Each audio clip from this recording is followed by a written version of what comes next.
Bon, Chloé, depuis quelque temps, elle est un peu surmenée. Elle rêve de bijoux, de sable. En gros, elle rêve d'une vie de kiffeuse, loin du bureau.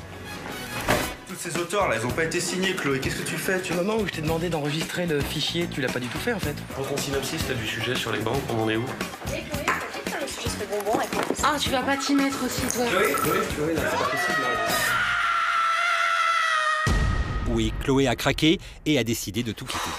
Qu'est-ce qu'il y a? Je t'entends crier là depuis tout à l'heure. Qu'est-ce qu'il y a? J'en ai marre de cette émission, j'en ai marre de cette équipe là qui fait n'importe parti. quoi, etc. Donc moi, ça y est, j'ai pris ma décision, j'arrête. Eh ben, ok. Qu'est-ce que tu vas faire? Je vais aller jouer au jeu d'argent, parce qu'il y a plein de gens qui gagnent, et il n'y a pas de raison que moi je gagne pas. Eh ben, bonne chance. Merci. C'était sympa de te voir quand même, de te rencontrer. Merci, hein. Merci Claire. Voilà, au revoir. Chloé a donc décidé de se lancer dans du sérieux, l'euro million. Danse du million. Elle a tout pour réussir, hein, même la danse qui va avec. Je vais arrêter de travailler. Verseau, c'est mon signe, je suis sûre que je vais gagner. Bon, l'euro million, ça l'a pas fait. Qu'importe, Chloé rebondit sur les jeux de grattage. Et comme les près de 30 millions de Français qui ont dépensé plus de 12 milliards d'euros en achetant leurs tickets, elle gratte. Elle gratte. Oh, me mettre tranquille. Compulsive et surtout certaine qu'elle a une chance de gagner. Bah oui, c'est le hasard. Il y en a un qui ne croit pas au hasard des jeux à gratter. Robert Riblet, ingénieur à la retraite, ne cesse de chercher des noises à la Française des Jeux depuis 10 ans. Car Robert en est sûr, Chloé n'a aucune chance de devenir rentière en grattant. Robert, j'ai un problème. J'ai gratté plein de jeux et à chaque fois je perds. Mais vous n'êtes pas la seule, il y a 29 millions de Français dans votre situation, puis de temps en temps, il y en a un qui tombe sur un lot important, mais non, oui, c'est normal. Ah bon, c'est normal de pas gagner. Bon, a priori, Monsieur Riblet ne dit pas grand-chose de nouveau. Sauf que ses conclusions, notre ingénieur retraité ne les sort pas de son chapeau. Généralement, ce qu'on gagne, c'est 100, 200, etc. Les gros lots, c'est quasiment impossible, parce que dans un bloc de 15 millions de tickets, vous avez 3 lots de 500 000 euros. S'ils sont gagnés dans le premier million, vous avez 14 millions de personnes qui vont gratter des tickets avec une espérance de gain qui n'existe plus. Pour faire simple, c'est comme si lors d'une tombola, on continuait à vendre les tickets alors que les lots avaient déjà été remportés. Robert Riblet n'y va donc pas par 4 chemins. Pour lui, la répartition des gains des jeux de grattage n'a rien d'aléatoire. On a fait croire dès le début aux joueurs que les lots étaient répartis de manière aléatoire dans un bloc de plusieurs milliers de tickets comme la loterie nationale. Sauf que là, on les a programmés dans des livrets. Notre ingénieur en est sûr, il a même attaqué la Française des Jeux en 2005, au civil. Débouté et condamné en août 2013, il ne lâche pas l'affaire et a fait appel, car il est sûr de son coup. En fait, voilà. Vous avez ici un bloc de 750 000 tickets, a été divisé en 10 000 livrets de 75 tickets. Et au lieu que les lots soient répartis de manière aléatoire dans le bloc, ils sont programmés à raison de 50 € en petits lots dans chaque livret et un seul lot intéressant dans 3 livrets sur 4. Enfin, un lot intéressant, c'est à partir de 20 et plus. C'est déjà pas beaucoup. Selon lui, une fois le gros lot remporté, les tickets continuaient d'être vendus, ce qui constitue, selon notre témoin, une rupture d'égalité entre les joueurs. Mon enquête m'a amené à découvrir que les détaillants, lorsqu'ils tombaient sur un lot, ils payaient un lot de 20, 50, 100 ou 200, ils savaient que derrière, si c'était au ticket 2, ils savaient que derrière, ils allaient vendre 48 tickets perdants. Bon, comme on parle de la Française des Jeux, on va parler au conditionnel, hein. Évidemment, tous les détaillants n'auraient pas joué à ces jeux, mais il y aurait eu des abus. Notamment parce qu'ils auraient été mis au courant de cette répartition dans cette circulaire datant de 1989. Un mois avant la mise en vente des premiers jeux de grattage. C'est ce que nous a dit par téléphone un ancien détaillant de la Française des Jeux.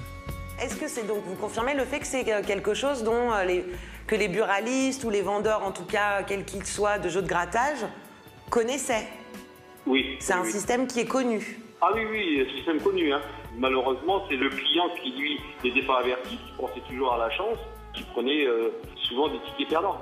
Donc ça veut dire que sur un carnet, il y avait un lot conséquent et que des petits lots à côté qui ne l'étaient pas. Voilà, c'est ça. D'accord.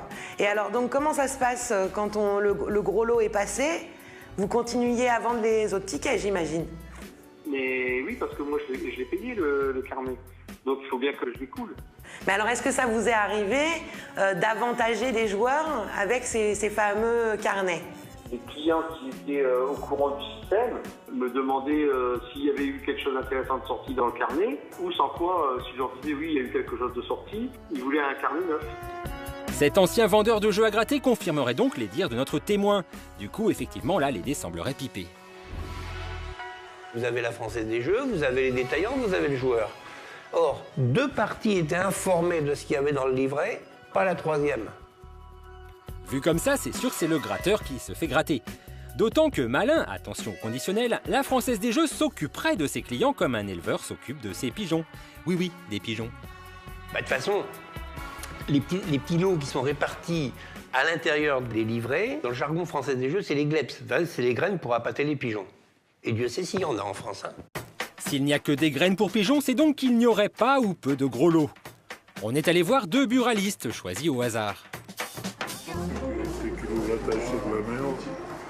Le grattage, c'est de la merde? Bah, pourquoi vous les vendez? Ah, vous êtes au bar? C'est vrai qu'on n'entend jamais parler d'un gros lot au ticket. On entend euro million, loto. Pourquoi varier? Parce qu'ils privilégient les régions. Ils privilégient les régions? Comment ils peuvent privilégier les régions? C'est du hasard. Vous avez déjà eu des gros lots, vous, ici? Moi, personnellement, pas beaucoup. Ah ouais? Avec les 4 chiffres, 500... Jamais plus 10 000, 20 000, 50 000? Ça, j'ai pas. Bon, on n'a pas vu de gros lots. Monsieur Riblet aurait donc raison. Pourtant, en 2004, quand il découvre que les jeux à gratter seraient pipés, voilà comment la Française des Jeux a réagi. Au bout de 2 réunions, ils ont compris tout ce que je savais. Et là, on m'a dit, bon, ben, vous avez raison, c'est pas aléatoire, combien voulez-vous? Et moi, j'ai pas donné de somme ni quoi que ce soit. On vous a proposé de l'argent pour vous taire? Oui, il m'a proposé 450 000 €. Robert refuse et les attaque en justice, au civil et au pénal. Les affaires sont encore en cours, même si la Française des Jeux a depuis 2007 modifié quelques modalités de ces jeux de grattage. On vous précise, au moment de votre achat, certains lots ou certaines catégories de lots sont peut-être déjà remportés. D'accord, donc là, on prévient le joueur. Alors là, on prévient le joueur. La loi ne l'autorise toujours pas. Mais on a prévenu le joueur. Donc si le joueur veut porter plainte aujourd'hui, on va dire, monsieur, c'est marqué au dos du ticket, vous n'étiez pas obligé d'acheter. Vous avez acheté en parfaite connaissance de cause. Donc ils se sont fait une couverture juridique. Mais le joueur peut dire, ok, bah, apportez-moi la loi qui vous autorise à le mettre. Bah, elle n'existe pas. Et à la FDJ, on a changé un autre détail. On a dit à partir de 2007 qu'il fallait s'arranger à ce qu'on puisse trouver un 2e lot dans un livret pour éviter ce que les détaillants avaient découvert, parce qu'on les avait informés d'ailleurs. Ça, c'est pour les changements, mais rassurez-vous, les fondamentaux n'ont pas vraiment bougé. Si, dans un livret, comme celui-ci... Ah, si vous avez 2 lots au départ? S'il y a 2 lots au départ... C'est fini. Ça veut dire que tout ça est encore vendu? Oui, pareil, rien n'a changé. On a pris rendez-vous avec Ahmed, un fan du jeu de grattage mots croisés. Et pour lui non plus, non, rien n'a changé. Il n'y a pas beaucoup de lots gagnants. Il y a des petits lots. Donc, je change. S'il y a un lot assez important dans un point de vente, il n'y en aura pas un 2e ou un 3e. Les tickets ne sont pas placés au hasard, sinon... Ah non. Ce serait bête de croire ça. Ah ouais. Ça doit être bien calculé. Ils sont là quand même pour gagner de l'argent, non? Je crois, hein. Ben voilà. C'est pas la fondation Abbé Pierre, quand même. Bah non, c'est sûr, et la FDJ, c'est plus Studio 54 que Hiver 54. L'année dernière, le jeu qui se gratte, Cash, a à lui seul permis d'écouler plus de 410 millions de tickets. Un braquage, selon Robert Riblet. Il y a de quoi mettre la Française des Jeux et son PDG en examen depuis 2006, depuis le rapport de la DGCCRF et depuis le rapport de la BRDE qui confirme en tout point ce que je dis. Aujourd'hui, vous avez 29 millions de Français qui peuvent porter plainte contre la Française des Jeux sur les jeux de grattage. Nous, en tout cas, on a décidé de leur donner l'occasion de s'expliquer à la Française des Jeux. Si le ton vous paraît familier, c'est normal, hein. Chloé les a eus très souvent en ligne. Allô? Oui, bonjour, Chloé Satra? Oui, merci de me répondre. Bah écoutez, de rien. Vous n'étiez pas très joignable la semaine dernière, j'essaie de vous rappeler. En fait, voilà, moi je voulais déjà savoir un peu plus précisément pourquoi voilà, mon interview n'avait pas été accordée, en fait. D'accord. Bah, en fait, j'ai eu. Donc, c'était quand est-ce qu'on s'est eu la dernière fois? Oh, on s'est eu beaucoup de fois au téléphone. Une semaine, il me semble, enfin, la semaine dernière. Non, ce que je vous expliquais, en fait, c'était que, bon, bah, voilà, ici à la FDJ, voilà, on a une actualité qui est plutôt, enfin, qui est assez forte, notamment là, avec la Coupe du Monde, enfin, etc., Tour de France, etc.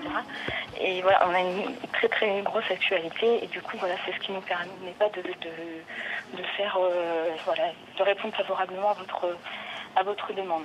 Ah oui, la Coupe du Monde, tout ça. Sauf que la gêne s'installe quand on prononce le nom de notre témoin. J'ai rencontré Robert Riblet, que vous devez connaître. Je voulais savoir un peu quelle était la position de la Française des Jeux aujourd'hui en face de ce monsieur avec lequel vous êtes en procès. D'accord. Donc, écoutez, ce que je vais faire, c'est que voilà, donc là, je vais bien prendre en compte votre demande. Et oui, parce que bon, il est dans le reportage, en interview, donc ne serait-ce que pour avoir un droit de réponse par rapport à ce qu'il dit, j'aurais trouvé ça bien de rencontrer quelqu'un. Voilà, donc moi je reviens vers vous rapidement, voilà, pour répondre à ces questions-là. Rapidement ou pas, hein, on n'a pas eu de nouvelles. Alors Chloé a tout de même tenté de voir ce qu'il y avait dans un carnet. Ça m'intéresse, ça. Je peux t'aider, là. C'est bien parce que c'est toi. Hein. Elle est têtue, hein, et semble vraiment prête à tout pour ne plus travailler. Allez, au suivant. Allez, c'est reparti. Attends, j'ai gagné 15 là.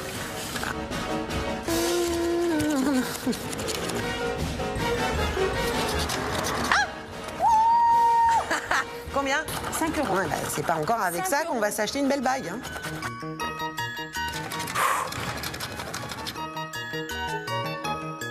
Allez, c'est bon.